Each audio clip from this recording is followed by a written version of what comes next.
Buongiorno, dobro jutro, guten Morgen, buondì. Sicché aveva dicevo times e allelat in Australia. Un anno due dopo aveva di là anche l'amorose perché aveva di sposarsi e aveva di portare il vestito. Sicché so pari alla chiappata te bruchion che poco su poco più all'era come Sofì e lo ha portato dal sartor che chiappi le misure intorno di tite e che fase il vestito per Sofì che aveva di sposarsi.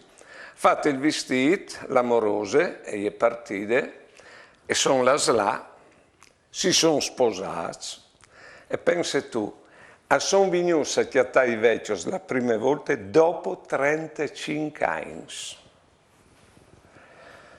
Ecco, sono robis là che, attenzione, non sono di un altro mondo, perché sono visti chi che la contin e chi che l'hanno fatte, che robe qua, chi che l'hanno vivute. E a me di un altro mondo, perché è vero, non siamo una generazione che ha un mondo al chiaf e quando si pensa a vasta in quel, e dopo versi voi, oddio, è chiaro un altro mondo e si sente foreste in questo. Perché cugno il timpa la corrut robonis. Buone giornate e buone vite.